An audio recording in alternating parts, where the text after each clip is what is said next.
Reinhard वान आस्त्रिया, ये बंदे का नाम तो कूल है ही, लेकिन इसकी पावर्स तो उससे भी अलग ही लेवल पे। लाइक स्ट्रॉन्गेस्ट वर्ड का क्लियर डेफिनेशन है ये इंसान। और मैं ये वीडियो से एक नया सीरीज चालू करने वाला हूँ चैनल पे, स्ट्रॉन्गेस्ट कैरेक्टर्स का। तो तुम लोग को जो भी पता हो strongest characters full aura form करने वाले, उन लोग का नाम कमेंट्स में बता देना मुझे। एंड हाँ, गोकू, नारुतो, लूफी जैसे कैरेक्टर्स मत बोलना कोई, क्योंकि वो लोग धीरे धीरे करके सीरीज के प्रोग्रेस के साथ स्ट्रॉन्ग हुए। मुझे ऐसे चाहिए जो फर्स्ट इंट्रोडक्शन से ही पहलवान हो, जैसे गोजो का था फर्स्ट इंट्रोडक्शन में सकुना के साथ फाइट के बाद कि वो स्ट्रॉन्गेस्ट है, या बेनीमारू भी फायर फोर्स एनिमे का सेम ही है, वो भी स्ट्रॉन्गेस्ट है अपने एनिमे का। तो ऐसे कैरेक्टर्स बताना। हर मंथ में इस सीरीज पर एक वीडियो लाने की पूरी कोशिश करूंगा, तो अपना फेवरेट कैरेक्टर और उसका मूवमेंट लिख दो जाके। एंड अब बताता हूँ मैं इतनी भारी वाली चार्ट क्यों रहा था रायनहार्ड की स्ट्रॉन्गेस्ट करके। ये सीरीज में रायनहार्ड की सबसे पहली अपोनेंट थी एल्सा, जो कि खुद भी एक प्रोफेशनल असैसिन थी, बहुत स्ट्रॉन्ग। जस्ट ये बंदी की ताकत दिखाने के लिए मैं रायनहार्ड के आने के पहले का फाइट दिखा देता हूँ, और यही करूंगा मैं हर अपोनेंट के टाइम कंपेयर करने के लिए कि रायनहार्ड के आने के पहले वर्सेस आने के बाद कितना फर्क पड़ता है फाइट में। तो सबसे पहले एल्सा ये रूम के अंदर जितने भी लोग थे उन सबको असैसिनेट करने आई थी, जिसमें था अपना मेन कैरेक्टर नात्सुकी सुबारू, देन ये सीरीज की हीरोइन एमिलिया तान, फिर ये बच्ची फेल्ट करके कुछ तो नाम था शायद इसका, और ये जायंट बुढ़ाऊ जिसका नाम मुझे याद नहीं और चेक करने जितना इंपॉर्टेंट नहीं है वो, पर ये वो बच्ची का गार्डियन टाइप था। प्लस ये एक बिल्ला जो कि खुद भी बहुत स्ट्रॉन्ग था मैजिक में। तो वही बिल्ला सबसे पहले अपने मैजिक से बहुत सारे क्रिस्टल्स बनाता है एल्सा के अगल बगल, देन फुल कॉन्फिडेंस से उसे चिढ़ाते हुए बोलता है कि वन शॉट होने वाली है तू। देन वो बिल्ले के अटैक से वहाँ बर्फ का पहाड़ बन जाता है, लेकिन इस अटैक से भी इजीली बच जाती है वो, जस्ट उसका जरा ऊपर का कपड़ा गायब हो गया इसमें। फिर दौड़ के एमिलिया के पास जाती है उसे पहले खत्म करने वीक समझ के, पर वो बर्फ का शील्ड बना के बच जाती है उसके अटैक से, और वो बिल्ला भी उसे ऊपर से सपोर्ट कर रहा था, यानी 1v2 हो रही थी एल्सा ये लोग से। पर फिर भी वो दोनों का एक भी अटैक नहीं लग रहा था उसे, इतना मूवमेंट स्मूथ है उसका। थोड़े टाइम तक यही फेंका फेंकी चलती है जो की ब्लास्ट जैसा ही है, कभी काम नहीं आता ऐसा लगा था मुझे, पर वो फेंक फेंक के फंसा लेता है एल्सा का पैर बर्फ में। वो बिल्ला भी दिमाग से खेल रहा था यहाँ। देन वो दोनों साथ में चार्ज करके एक बड़ा सा बर्फ का पहाड़ भेजते हैं उस पे, जो वो इजी उड़ी मार के डॉज कर लेती है। बट इतना भी इजी नहीं था वो, क्योंकि उसकी जुत्ती फंसी रह गई वो बर्फ में। ये नॉर्मल ह्यूमन औरत को एक लिटरल स्पिरिट के अटैक से इतना ही डैमेज हुआ। ये बिल्ले को हल्के में मत लो, बहुत स्ट्रॉन्ग है वो। पर इसके बाद वही बिल्ले को गायब होना पड़ता है, क्योंकि रात हो गई थी, एंड रात होते स्पिरिट्स को गायब होना पड़ता है। यानी अब मेन कैरेक्टर, हीरोइन, बुढ़ऊ एंड ये छोटी बच्ची ही बचे थे फाइट के लिए। और यहाँ सबसे घान था फाइट में अपना मेन कैरेक्टर, क्योंकि उसके पास कुछ पावर नहीं है, नॉर्मल इंसान है वो इस वर्ल्ड में। और हाँ, एल्सा अपने लिए बर्फ का चप्पल भी बना लेती है उन लोग के किए हुए अटैक में से, वो बिल्ले के जाने के बाद। और एल्सा जाती है सीधा एमिलिया पे, जो अभी यहाँ स्ट्रॉन्गेस्ट थी, पर वो भी कुछ कर नहीं पा रही थी एल्सा का। खड़े रह के बस डिफेंड कर रही थी वो खुद को, क्योंकि एल्सा के पास स्पीड है और एमिलिया के पास डिफेंस। फुल गारा वर्सेस रॉकली वाली फाइट चल रही थी यहाँ। ये लोग थोड़ी देर तक वैसे ही फाइट करते हैं, उसके बाद एल्सा घूम के लात मारती है, जिससे एमिलिया गई उड़ के काउंटर के ऊपर। लेकिन एल्सा का बैले डांस अभी खत्म नहीं हुआ था, तो घूम घूम के एक स्लैश देती है, जिससे एमिलिया पलटी हो जाती है और सब सामान गिर जाता है उसके ऊपर। अब एक बेचारी अबला नारी इतना भारी वाला पिट रही थी, तो बुढ़ऊ भी मदद करने जाता है दौड़ के, एंड बुढ़ऊ के पास आने से पहले ही वो डॉज कर लेती है गलती से, जैसे माफी मांग रही हो जापानीज स्टाइल में। पर बुढ़ऊ के घुमाने से पहले ही उछल के बच जाती है उसके अटैक से, तो बीच हवा में उस पे हाथ मारने की कोशिश करता है, जो फेल हो गया। देन एक और क्लैश एंड एल्सा पीछे हवे में फिर लैंड करती है, एंड ये बुढ़ऊ के रेंज के बाहर होने के बाद भी वो एक और घुमाता है डंडा, तो एल्सा पूरा स्विंग भी नहीं होने देती, बीच में ही आके बैठ जाती है उसके डंडे पे अपने स्पीड से। इसके बाद और थोड़ा डांडिया खेलते दोनों फुल एनर्जी के साथ, एंड क्लियरली एल्सा सही में खेल रही थी ये लोग के साथ, मजे लेने के मूड में है वो अभी, वरना मारना चाहे तो इजी मार सकती है यहाँ सबको, बट वो तो ऑरा फॉर्म करने में बिजी थी ये बुढ़ऊ पे, उसके डांडिया पे खड़े रह के, और यही पोजीशन से खत्म भी करना चाहती है वो बुढ़ऊ को। तो वो बच्ची बचाने के लिए अपना चाकू फेंकती है, सोच के कि पैरी हो जाएगा इससे एल्सा का अटैक, एंड सही में जरा सा डायरेक्शन चेंज भी हो जाता है इससे उसके अटैक का, पर स्टिल बेचारे का गला गया। क्या गिल्टी फील हो रहा होगा वो बच्ची को यहाँ, क्योंकि उसकी वजह से ये बुढ़ऊ की कहानी यही खत्म। देन इसके बाद एल्सा और एमिलिया वापस ढोल बजाने लगते हैं साथ में, जो देख के फाइनली अपना मेन कैरेक्टर भी हिम्मत दिखाता है जरा। वो बुढ़ऊ का वेपन लेके सुबारू यहाँ खाली एल्सा का ध्यान भटका रहा था, ताकि एटलीस्ट वो बच्ची भाग पाए, पर एल्सा इतनी आसानी से थोड़ी जाने देगी अपने शिकार को, किसी पे दया नहीं दिखाती है औरत। तो स्नाइप करने की कोशिश करती है उसे, पर सुबारू पैर से डिफ्लेक्ट कर देता है उसका अटैक। मेन कैरेक्टर में अपने भले ही कोई पावर नहीं है, पर जिगरा है बहुत, वो तक कंफ्यूज था कि कैसे कर पा रहा हूँ ये मैं। और जब तक उसका ध्यान खुद की तारीफ करने में था, एल्सा मुंडा टेढ़ा कर देती है उसका, एंड अब एक लड़की सेफली भाग गई थी बच के, तो एल्सा को भी गुस्सा आने लगता है। दूसरे साइड पे एमिलिया को देख के सुबारू को भी हिम्मत आने लगी थी, तो वो लोग वापस 2v1 करना चालू करते हैं, जिसमें क्लोज का सुबारू संभाल रहा था एंड दूर से असिस्ट दे रही थी एमिलिया। तभी सुबारू फुल घींच के पिचका देने वाला था एल्सा को ऐसे लुक के साथ, लेकिन ये खाली एक्टिंग थी एंड वो डंडा सा छोड़ के घूम के लात मारता है, जो पकड़ ली उसने। बेचारे का प्लान फुल उल्टा पड़ गया उसी पे। भूल गया था शायद बंदा की एल्सा स्पीड में ही एक्सपर्ट है एंड काटने जाती है उसका पैर, तभी एंट्री होती है रायन हार्ड की। बंदा सीलिंग तोड़ के आता है ताकि सुबारू भी वो धुएं के बीच अपना पैर छुड़ा के भाग पाए, और धुएं में से निकलता है ये वीडियो का हीरो रायन हार्ड वान आस्त्रिया। वैसे इसके पास भी वो ऑरा फार्मिंग वाली पावर्स है, जिससे एंट्री के टाइम परफेक्ट हवा आने लगती है, कपड़ा उड़ाने वाली, पिकलो जैसा। ये बंदा यहाँ पहुंचा वो बच्ची की वजह से, क्योंकि वो बाहर रोड पे मदद ढूंढ रही थी। और अब तुम लोग ने देखा ही एल्सा कितनी पावरफुल है, तो अब देखो कितना फर्क होता है रायन हार्ड के आने से। पहले एल्सा रश करती है एंड रायन हार्ड जस्ट एक कदम रखता है आगे, जिसके शॉक वेव से ही वो रुक जाती है। फिर घूम के एक लात पीठ पे, जिससे गई वो एकदम लंबी सैर पे। लाइक देखो कैसी हालत कर दिया रायन हार्ड ने उसकी आते ही। यही वो बंदी है जो अभी ऑरा फार्म कर रही थी बुढ़ऊ पे। एंड इतना होने के बाद एल्सा हार मानने की जगह बोलती अपना स्वॉर्ड क्यों नहीं निकाल रहा, तू अंडर एस्टिमेट कर रहा है क्या मुझे। पर रायन हार्ड की स्वॉर्ड का एक रूल था, वो तभी निकलती है जब सामने कोई वर्दी अपोनेंट या सिचुएशन हो, वरना रायन हार्ड से हम्बल बंदा कोई नहीं है। इसीलिए ताकि बुरा ना लगे एल्सा को, वो एक जमीन पे पड़ा हुआ नॉर्मल तलवार उठाता है कि इससे लड़ू तो चलेगा क्या, तो वो भी खुश होकर वापस रश करती है, जिसमें पहले अटैक से वो उसका खंजर चाकू जो भी था वही काट देता है। उसके बाद परफेक्ट कैच भी। अभी एल्सा के ऊपर वो बस ऑरा फार्म कर रहा था, मारना चाहे तो इजी मार सकता था, पर ना अब ये मजे ले रहा था उसके। क्या ही चीजें उल्टी पड़ गई एल्सा के ऊपर। एंड तुम लोग को पता ही है रायन हार्ड हम्बल है, तो वो वापस कर देता है उसका चाकू, जिसपे वो सरेंडर करने की जगह वापस अटैक करती है दूसरे चाकू से, जो डॉज स्टाइल में। लेकिन इसके बाद भी वो बंदी नहीं डरती, उल्टा अपनी स्पीड का यूज करके ट्राई करती है रायन हार्ड को मारने का, जो कुछ खास काम नहीं कर रहा था। ऊपर से यही हमें पता चलता है कि रायन हार्ड फाइट करने के मूड में भी नहीं था, क्योंकि अगर वो जरा सा भी ट्राई करेगा फाइट करने की, तो पूरे एरिया का माना जो कि पावर के लिए होता है, ड्रैगन बॉल जी के की एनर्जी या नरूटो के चाकरा टाइप, तो वो सब माना रायन हार्ड के पास चला जाएगा, और दूसरा कोई भी यूज नहीं कर पाएगा अपनी पावर्स वो एरिया में, जो नहीं चाहता था वो, क्योंकि एमिलिया वो बुढ़ऊ को हील कर रही थी फिलहाल। देन हो जाता है तो सुबारू सिग्नल देता है उसे, एंड अब दिखाएगा रायन हार्ड जरा सा अपना ताकत। तो दोनों अपने अपने अटैक के पोज में आते हैं और रेडी हो जाते हैं क्लैश के लिए। और जैसे ही रायन हार्ड घुमाता है अपना तलवार, पूरा घर फट जाता है उसके पावर से। अब समझ रहा होगा तुम लोगों को क्यों इसकी इतनी चाट रहा था मैं। ये अटैक इतना पावरफुल था कि वो तलवार भी भस्म हो जाती है, लोहा पाउडर बन गया इस बंदे के हाथ में। इसके बाद भी एल्सा जिंदा थी, पर फाइनली सही डिसीजन लेके भाग जाती है। और जितना फाइट बताऊंगा मैं आगे, उतना एनिमेशन अच्छा होते जाएगा ये एनिमे का। यहाँ तो रायन हार्ड मारने की भी कोशिश नहीं कर रहा था एल्सा को, और मोस्टली वही होता है इसके साथ। रायन हार्ड ट्राई भी नहीं करता मारने की, उसके अपोनेंट्स की खुद ही इतनी फट जाती है बीच फाइट तक कि हार मान जाते हैं वो लोग। जैसे ये नेक्स्ट सीन में, ये तो फाइट भी नहीं है, पर रायन हार्ड ये बंदा गारफील्ड टिंजल, जो कि सुबारू की ग्रुप का स्ट्रॉन्गेस्ट है इस पॉइंट पे, उस पे जो भारी वाला फ्लेक्स करता है ना कि क्या ही बताऊं। इस पे शेर बनने की पावर से जायंट सा, एंड इसी ने वो जो एल्सा थी ना उसको मार दिया था रिसेंटली खुद के हाथों से। पर वो जब यहाँ ग्रुप में बात करता रहता है तो उसे अचानक से डर फील होता है, क्योंकि शेर है वो, यानी बिल्ली वाले इंस्टिंक्ट्स होंगे ही। और पीछे देखता है तो रायन हार्ड खड़ा था वहाँ चिल सा। इतने से ही गारफील्ड का फाइट और फ्लाइट रिस्पॉन्स एक्टिवेट हो जाता है। इतनी फट गई थी उसकी रायन हार्ड के आते ही, तो जाता है पंच मारने रायन हार्ड को, जो एक हाथ से ब्लॉक। और अभी गारफील्ड हवे में ही था दम लगाता हुआ, तब तक रायन हार्ड सुबारू लोग से बात करने लगता है कि हालचाल कैसे तुम लोग के, सब ठीक ना। एंड में वही बेचारे को शांत होना पड़ता है औकात पता चलने के बाद। देन अगली शिकार थी ये मम्मी सी दिखने वाली औरत, जिसका पावर था स्पीच से माइंड कंट्रोल करने का। लाइक वो ये बच्चे को बिल्डिंग के ऊपर से फेंकती है, एंड मेन कैरेक्टर लोग नीचे से ताली बजा रहे थे वो देख के। लेकिन वो बच्चे के गिर के मरते ही जो लोग उसके माइंड कंट्रोल में थे वो सब भी मर जाते हैं। और हाँ, बताना भूल ही गया मैं, अपने सुबारू के पास एक ही पावर है, रिटर्न बाय डेथ, यानी अगर वो मर गया तो पीछे टाइम में वापस स्पॉन हो सकता है। भले ही उसके पास कंट्रोल नहीं है कि कौन से पॉइंट पे स्पॉन होगा, इसीलिए श्राप ज्यादा है ये पावर, क्योंकि कितने बार सुबारू मौत के डर से मिर्गी आ जाता है, तो वो मरने के बाद टाइम में पीछे आ जाता है। लेकिन इस बार माइंड कंट्रोल होने से पहले वो रायन हार्ड को बुलाने के लिए आसमान में सिग्नल भेज दिया रहता है, फिर वापस माइंड कंट्रोल में फंस जाता है ना चाहते हुए भी। पर इस बार रायन हार्ड रास्ते पे था कुछ बुरा होने से पहले, एंड ऑब्वियसली उस पे ये मम्मी का माइंड कंट्रोल काम नहीं करता, क्योंकि रायन हार्ड है वो। और उतना ही नहीं, ऊपर से वो लोगों को माइंड कंट्रोल से भी निकाल सकता है छू के। देन थोड़ी देर तक सिचुएशन एनालाइज करके लग जाता है वो काम पे, सीधा लात उसके मुंह पे और गई उड़ के वो। तो रायन हार्ड उसकी जगह पे स्पीच देगा ऐसा लग रहा था, पर नहीं, शाय है वो, इसीलिए पहले अपना काम खत्म करने जाता है। एंड रायन हार्ड के आते ही एक चीज हमेशा होती है, उसके अपोनेंट्स का कुछ अटैक काम नहीं आता। लाइक उसके कांटे वाले चेन्स को हाथ से तोड़ रहा था वो, फिर जाके वो जब बकबक करती रहती है तब अपने हाथों से उसका आधा बॉडी उड़ा देता है। लेकिन उसके मरने की वजह से जो लोग भी कंट्रोल में थे उसके, वो भी मर जाते हैं सेम तरीके से। सुबारू भी नहीं बच पाया उससे, यानी वापस रिवेंज स्टार्टिंग से। अब रायन हार्ड को लाने से नहीं चेंज हो रहा था कुछ, तो इस बार वो एमिलिया और बेटी को लेके आता है लड़ने, जो काफी अच्छा चल रहा था, क्योंकि एमिलिया ये पॉइंट पे बहुत स्ट्रांग हो गई थी। पर ये मम्मी ज्यादा स्ट्रांग थी उससे, तो एमिलिया को जिंदा जला देती है अपने सुंदर से फ्लेम में, या ऐसा लगा था मुझे। पर यहीं पहुंच जाता है रायन हार्ड का नेक्स्ट अपोनेंट और बचा लेता है एमिलिया को आग से। क्या ही कूल है ये भी बंदा। पर वो मम्मी को फर्क नहीं पड़ता था कोई भी हो। एमिलिया को बचाया तो वो अपने टीममेट पर ही अटैक करती है एंड अब तो लगा था कि पक्का एमिलिया भून गई होगी, लेकिन बीच आग में रेगुलस आग को फूंक के बुझा देता है। पर फिर भी वो हार ही नहीं मान रही थी, इवन दो कुछ उखाड़ नहीं पा रही थी उसका फिर भी। तब तक सुबारू भी उसका गला हंटर से पकड़ के बोलता है मेरी है वो, दूर रहे उससे, क्योंकि रेगुलस एमिलिया को किडनैप करके अपनी बीवी बनाने वाला था और ये बंदे के अराउंड सेफ नहीं है लड़कियां।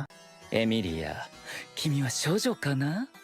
それだけは本当に大事なことだからさ。Nigga, what the fuck is this bullshit? तो स्मोक स्क्रीन करता है सुबारू, जिसको वो बस एक कदम रख के गायब कर देता है। पर इससे रेगुलस भी अनॉय हो जाता है और मारने की सोचता है। पर सुबारू बेटी का मैजिक यूज करके आर पार चला जाता है उसके, फिर अपने पेट से इनविजिबल हैंड निकाल के सीधा अपर कट। ये हाथ वाली पावर उसे रिसेंटली मिली थी एंड स्ट्रॉन्गेस्ट अटैक भी है ये उसका। पर उससे रेगुलस को कुछ खास फर्क नहीं पड़ता, तो बोर होके जाने लगता है एमिलिया को लेके अपनी गोदी में, और जाते जाते एकदम छोटा सा गिफ्ट भी देके जाता है सुबारू को, जिससे हालत बिगड़ जाती है उसकी। यही था रायन हार्ड का नेक्स्ट अपोनेंट। लाइक ये अलग ही लेवल पे था एल्सा लोग के कंपेयर्ड में, और ये अच्छा टाइम रहेगा रायन हार्ड के पावर्स एक्सप्लेन करने का, क्योंकि इसके बाद उसका फाइनल बैटल था जितना अभी तक एनीमे में आया है। तो रायन हार्ड के पास कोई पावर नहीं है, वो जो चाहे आंख बंद करके मांग सकता है एंड वो पावर उसे मिल जाएगी। लाइक भगवान का फेवरेट है वो। इवन अगर वो पावर किसी और के पास है ऑलरेडी, तो भी इफ रायन हार्ड ने बोल दिया कि मुझे चाहिए, तो वो उसे मिल जाएगी उस बंदे से हटके। इतना लाडला है वो। ये सीन में वही होता है, सुबारू एंड सब लोग प्लान बनाते रहते हैं रेगुलस लोग पे अटैक करने का, पर ये बंदी की पावर्स क्या है पता नहीं रहता उन्हें। तो रायन हार्ड आंख बंद करता है और मिल जाती है उसे पावर दूसरों के पावर देखने की। इतना इजी। तो ये दिमाग में रख के अब आते हैं रेगुलस वर्सेस रायन हार्ड पे, जिसमें रेगुलस एमिलिया से शादी करने के लिए खड़ा रहता है चर्च सी जगह पे। पर एमिलिया बकबक किए जा रही थी कि कैसे प्यार ऐसे फोर्सफुली नहीं होता, खुद से होना चाहिए, वही सब। प्लस रेगुलस की बाकी पहले की बीवियां थी जो अटेंड कर रहे थे लोग की शादी, मेहमान बन गए। यही पहला बंदा होगा जो शादी के बाद आशीर्वाद भी अपनी दूसरी बीवी से लेगा। एंड में एमिलिया के बकबक से रेगुलस का दिमाग खराब हो जाता है एंड बैड टच करने जाता है वो उसे। तभी एंट्री होती है रायन हार्ड और सुबारू की। लेकिन अगर ध्यान दोगे तो रायन हार्ड के साइड का दरवाजा गायब था, क्योंकि उसकी की कितनी पावरफुल थी कि दरवाजा टूट के स्पीड में जाके परफेक्ट रेगुलस को उड़ा दिया था। क्या ही सही एम है उसका। लेकिन कुछ खास फर्क पड़ता नहीं उससे रेगुलस को, क्योंकि नॉर्मल लकड़ी का दरवाजा ही लगा था, उससे क्या ही होगा। क्या ही कूल एंट्री थी ये, बता नहीं सकता मैं। वैसे कुछ देर पहले ही रेगुलस का पावर देखे थे ना कि डॉज भी नहीं कर रहा था वो लोगों के अटैक। अब खाली देखो कितना फर्क होता है रायन हार्ड के आने के बाद। अंदर आते ही रायन हार्ड अपने सोर्ड के बारे में उसे बताना चालू करता है कि कोई लायक अपोनेंट होगा तभी निकलती है ये, और अभी नहीं निकल रही। यानी रेगुलस को कमजोर बोल रहा था इनडायरेक्टली। तो वो गुस्से में जमीन पे लात मार के बहुत सारे पत्थर फेंकता है उन लोग पे। पर रायन हार्ड इजीली सुबारू को बचा लेता है वो अटैक से एंड खुद अटैक करने जाता है। तो रेगुलस फट्टू वाली हरकत करने लगता है कि हिलना मत वरना मैं अपनी बीवियों को ही मार दूंगा।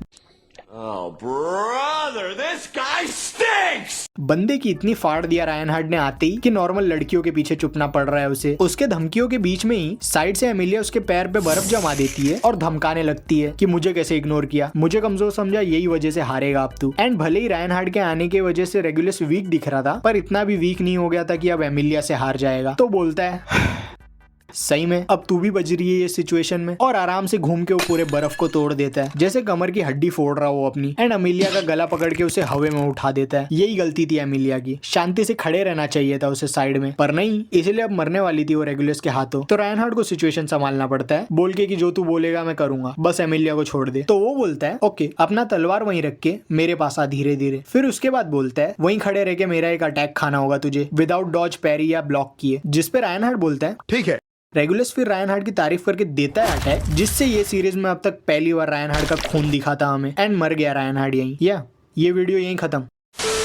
अगर मर जाता वो यहीं तो मैं ये वीडियो ही नहीं बना रहा होता। बात जब रायन हार्ड की आती है तो मुझसे बड़ा चटोरा कोई नहीं उसका, क्योंकि जब उसके मरने के बाद भी रेगुलस नहीं छोड़ता है एमिलिया को, तो रायन हार्ड वापस उठ जाता है मौत से ग्लो करते हुए। बंदा लिटरली डेथ से भी स्ट्रॉन्ग है। इसके बाद सुबारू सबसे पहले रेगुलस के बाजू में खड़ी लड़की को बचाता है एंड एमिलिया का बर्फ वाला चाकू कैच करके रायन हार्ड स्लैश देता है, जिससे फिर से टूट गई ये भी building. Then Emilia Reinhard को बोलती है रुक जा, हील करती हूँ मैं तुझे फट से। पर वो कपड़ा उठाता है तो वहाँ कोई चोट थी ही नहीं। पर ऐसा भी नहीं है कि इससे उसे डैमेज नहीं हुआ था, वो कुछ सेकंड्स के लिए सही में मर गया था वहाँ, लेकिन सही टाइम पे रिवाइव होने की पावर मांग लिया उसने। देख रहे हो तुम लोग, लाइक इसकी पावर लिटरली चीट कोड जैसी है। क्या करे ऐसे में कोई अपोनेंट जब ये लिटरली मौत से वापस आ सकता है। पर रायन हार्ड के ये अटैक के बाद भी रेगुलस को कुछ नहीं हुआ था, तो फटाक से जाके उसे बाहर उड़ा देता है एंड चले जाता है फाइट करने हवे में। और हवे में होने के बावजूद भी स्टिल बात कर पा रहा था उस सुबारू से प्लान के बारे में, क्योंकि टेलीपैथी की पावर मांग लिया था उसने। यानी फाइट करते करते बिना मुंह खोले डिस्कस कर सकता था वो दिमाग टू दिमाग। और टेलीपैथी में सुबारू उसे बोलता है प्लान प्लान चेंज करके सीरियस होने। तो वो गायब होकर स्पीड में पीछे आ जाता है रेगुलस के, और यहाँ क्लियर पता चल रहा था कि रायनहार्ड का भी दिमाग जरा गर्म ही था, क्योंकि एक बार मारा गया था वो ये फाइट में। देन उड़ा देता है उसे लात मार के हवे में। दोनों ही बंदे मेरे फेवरेट हैं। रायनहार्ड तो उसके पावर सब की वजह से, पर रेगुलस उसके पर्सनैलिटी की वजह से। वो जब भी बोलता है अटैक खाने के बाद,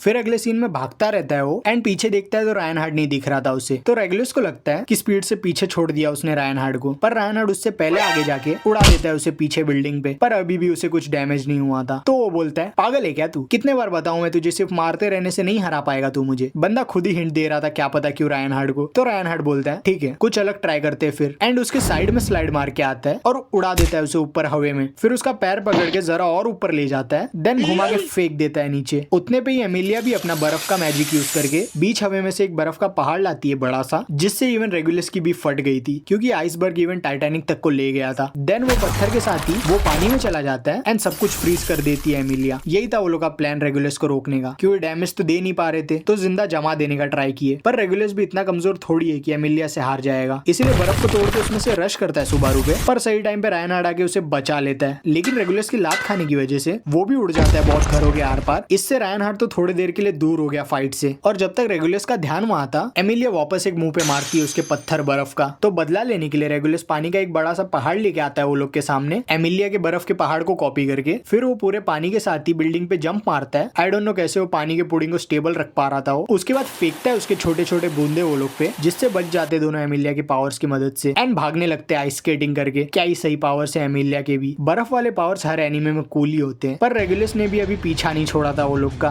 बंदा लिटरली बर्फ पे चल रहा था, स्लाइड भी नहीं कर रहा था, जो कि आइस स्केटिंग से ज्यादा कूल है मेरे हिसाब से। देन एमिलिया भाग नहीं पा रही थी, तो अटैक करने जाती है, जिसमें पहला चाकू गले पे, दूसरा भाला बना के उसके गोटों पे, वो भी नहीं काम आया, तो तीसरा हथौड़ा उसके सर पे। वो गोटो वाली बात से बंदा इतना गुस्से में आ गया था कि सामने रास्ते पर भी नहीं देख रहा था, और टकरा जाता है ब्रिज से। स्टिल ये लोग कुछ नहीं उखाड़ पाए थे उसका बिना रायनहार्ड के। इतना फर्क हो जाता है उस बंदे के आने से। देन रेगुलस गुस्से में लात मारता है पानी पे, जिससे पूरा पानी वो लोग पे गिरने वाला था, पर उतने पे ही पीछे से रायनहार्ड आता है, और उसके तलवार का एक स्विंग इतना पावरफुल था कि रेगुलस का अटैक तो काउंटर हो ही गया, प्लस बंदे को डॉज करना पड़ा वो अलग। गुस्सा साफ दिख रहा था उसके चेहरे पे। तो वो जो एमिलिया लोग पे यूज किया था पानी का पहाड़, वो रायनहार्ड पे यूज करने की सोचता है, जिससे वो सिंपल साइड होके बच जाता है। एंड जब तक रेगुलस खुश हो रहा था कि लग गया होगा रायनहार्ड को वो अटैक, तब तक पीछे आके उड़ा देता है उसे अपने तलवार को बैट जैसा यूज करके, और गया बंदा उसके खुद के ही अटैक के अंदर। 100 IQ प्ले, पर स्टिल जरा भी डैमेज नहीं हुआ था उससे। और जब तक ये लोग फाइट कर रहे थे, तभी सुबारू भी रेगुलस की पावर क्या है समझने की कोशिश कर रहा था। तो रायनहार्ड को बोलता है चेक करने की रेगुलस का दिल धड़क रहा है या नहीं, जो वो कर लेता है इजीली चेक, पर वो करने के चक्कर में रायनहार्ड भी पकड़ा जाता है, एंड रेगुलस घुमा के फेंक देता है उसे आसमान में। तो वो जाते जाते सुबारू को बता देता है टेलीपैथी से कि हाँ उसका दिल नहीं धड़क रहा था, ज़ॉम्बी है साला ये, थोड़ा टाइम लग जाएगा मुझे वापस आने में, तो संभाल ले तब तक। उसका हार्ट नहीं वर्क कर रहा था फाइट के बीच। उससे सुबारू को पता चल जाता है कि रेगुलस का पावर अपने बॉडी के लिए टाइम रोक पाने का है, यानी बंदे की बॉडी सेम ही रहेगी हमेशा, कितना भी मार लो। दुनिया के लिए टाइम चल रहा है, पर उसकी बॉडी सेम एक ही टाइम में। देन एमिलिया खुद भी जाके पता कर लेती है कि वो रोकता कैसे अपना हार्ट। रेगुलस अपने हार्ट के टुकड़े अपने 54 बीवियों को दे रखा था, यानी जब तक वो लोग जिंदा रहेंगी रेगुलस को कुछ नहीं होगा। पर उसकी बीवियां उससे इतना भयंकर वाला नफरत करती थी कि जैसे ही उन्हें पता चलता है कि रेगुलस वो लोग की वजह से जिंदा है, वो लोग खुद का ही गला काटने को तैयार थी खुद के हाथों से, बिना जरा भी डर दिखाए। पर एमिलिया रोक लेती है उन्हें और बोलती है मैं तुम सबका हार्ट रोक देती हूँ, इजी होगा क्योंकि वैसे मरना। एंड उसकी सब बीवियां क्या ही खुश थी उससे पीछा छुड़ाने के लिए। वहीं दूसरे हाथ पे सुबारू बैरली अपनी जान बचा पा रहा था अकेले रेगुलस से, तो एमिलिया आके जरा मदद कर देती है उसकी। पर इवन इतना कुछ करने के बाद भी वो लोग रेगुलस को डैमेज नहीं कर पा रहे थे, क्योंकि लास्ट हार्ट का पीस एमिलिया की खुद की बॉडी में था, यानी अब एमिलिया को भी मरना होगा वो बाकी बीवियों जैसा। पर एमिलिया के टाइम सुबारू अपने इनविजिबल हैंड को यूज करके एमिलिया के चेस्ट में जाता है एंड नोच लेता है रेगुलस का काला हार्ट। ये देख के क्या ही जल रही होगी बाकी बीवियों की स्वर्ग से। उन बेचारे लोग को ऐसा स्पेशल ट्रीटमेंट क्यों नहीं मिला, साइड कैरेक्टर इसलिए बस उन लोग के लिए ज्यादा बुरा लग रहा है मुझे। मैं होता उनमें से एक तो एमिलिया को ये देख के ज्यादा गाली देता रेगुलस से। पर एटलीस्ट एमिलिया पूरा बदला लेना चालू करती है वो सारी बेगमों के बदले। फुल पंचिंग की प्रैक्टिस कर रही थी और रेगुलस के फेस पे, बेचारे को पंचिंग बैग बना देती है पूरा लिटरली। एमिलिया से तो पिटता ही है बंदा, प्लस उतने पे ही आसमान से एस्ट्रॉइड या रायनहार्ड आ जाता है उसकी कहानी खत्म करने, और बंदा फुल कंफ्यूज कि स्पेस में फेंका था मैंने तुझे, वापस कैसे आया तू। तो रायनहार्ड बोलता है प्लान सही था तेरा, पर एग्जीक्यूशन घान थी, मून की तरफ नहीं फेंकना चाहिए था मुझे। बंदा स्पेस में फुल साइतामा वाला सीन रिक्रिएट करके आया था, देन उसे हवे में उड़ा देता है वापस। बेचारे रेगुलस की हालत यहाँ इतनी खराब हो गई थी कि हवे में सिमट के रोना चालू कर देता है वो। तो रायनहार्ड उसके ऊपर खड़े होके थोड़ा ऑरा फॉर्म करता है, देन सॉरी बोल के उड़ा देता है उसे नीचे जमीन के। और ये फिलहाल खुद का हार्ट रोक रोक के बच रहा था, वरना एक ही अटैक अटैक से मर जाएगा रायन हार्ड के, और जमीन के अंदर तो फुल टेढ़ा मेढ़ा हो गया था वो। एंड इसी खड्डे में खत्म हो जाती है रेगुलस की कहानी। रायन हार्ड ने सीधा कबर में डाल दिया उसे जिंदा। एंड या यही थे अब तक के सब रायन हार्ड के फाइट्स। एनीमे अभी भी आना बाकी है काफी, तो फ्यूचर में सेकंड पार्ट भी आएगा इसका। तब तक के लिए गारो वाली वीडियो देख लो, ये भी कम कूल नहीं थी। Bye. Thanks, Baba. Do it! Just